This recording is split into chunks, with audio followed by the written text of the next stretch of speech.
when I was born, the doctors told my mom, your daughter has no amniotic fluid around her at all.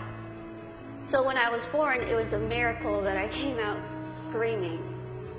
The doctors told my parents, we just want to warn you, expect your daughter to never be able to talk, walk, crawl, think, or do anything by herself. I had to deal with bullying a lot, but as I said, I was raised very normally. So when I started kindergarten, I had absolutely no idea that I looked different. No clue. I couldn't see that I looked different from other kids. I think of it kind of as a big slap of reality for a 5-year-old because I went into school first day decked out in Pocahontas gear. I was ready. I went in with my backpack that looked like a turtle shell because it was bigger than me. And I walked up to a little girl, I smiled at her. She looked up at me like I was a monster, like I was the scariest thing she'd ever seen in her life.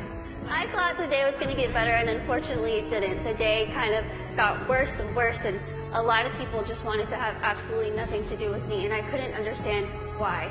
Why? What did I do? I didn't do anything to them. In my mind, I was still a really cool kid. So I had to go home and ask my parents, what's wrong with me? What did I do? Why don't they like me? And they sat me down and they said, Lizzie, the only thing that's different about you is that you're smaller than the other kids. You have this syndrome, but it's not going to define who you are. For so long, I thought what defined me was my outer appearance. I thought that my little tiny legs and my little arms and my little face was ugly. I thought it was disgusting. I hated when I would wake up in the morning and I was going to middle school and looking in the mirror, getting ready and thinking, can I just scrub this syndrome off? It would make my life so much easier if I could just scrub it off. I would wish and pray and hope and do whatever I could to pray that I would wake up in the morning and I would be different and I wouldn't have to deal with these struggles. It's what I wanted every single day, and every single day I was disappointed. My life was put into my hands, just like your lives are put into yours. You are the person in the front seat of your car. You are the one who decides whether your car goes down a bad path or a good path. You are the one that decides what defines you. And let me tell you, it could be really really hard to figure out what defines you. Because there are times where I would just get so annoyed and frustrated, and I don't care what defines me. When I was in high school, I found a video, unfortunately, that somebody posted of me, labeling me the world's ugliest woman. There were over 4 million views to this video, 8 seconds long, no sound, thousands of comments, people saying, Lizzie, please just do a world a favor, put a gun to your head and kill yourself. Think about that. If people told you that, strangers told you this. I cried my eyes out, of course, and I was ready to kind of fight back, and something kind of clicked in my head, and I thought, I'm just going to leave it alone. Then I started realizing, am I going to let the people who called me a monster define me?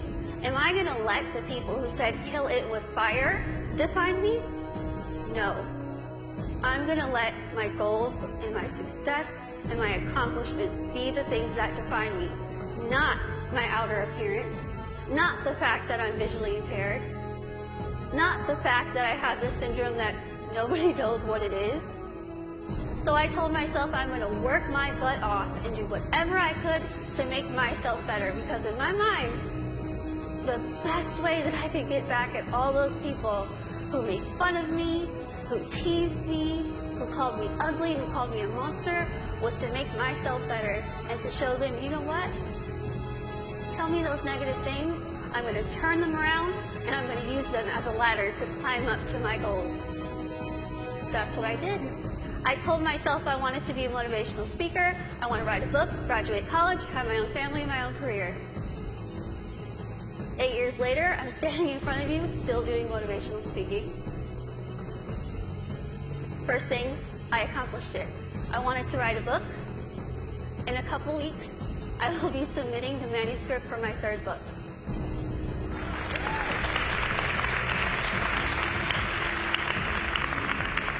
I wanted to graduate college, and I just finished college. I'm getting a degree. I'm getting a degree in communication studies from Texas State University in San Marcos, and I have a minor in English. I really tried to use real life experience while I was getting my degree, and my professors were not having it. But I wanted to have, lastly, my own family and my own career, and the family part is kind of down the line. My career part, I feel like I'm really doing well with it, considering the fact that when I decided I wanted to be a motivational speaker, I went home, I sat in front of my laptop, went to Google, typed in how to be a motivational speaker. I'm not even joking. I worked my butt off. I used the people who were telling me that I couldn't do this to motivate me. I used their negativity to light my fire to keep going. Use that. Use that. Use that negativity that you have in your life to make yourself better, because I guarantee you, you will win. Now, I want to end with asking you again. I want you to leave here and ask yourself what defines you. But remember, brave starts here.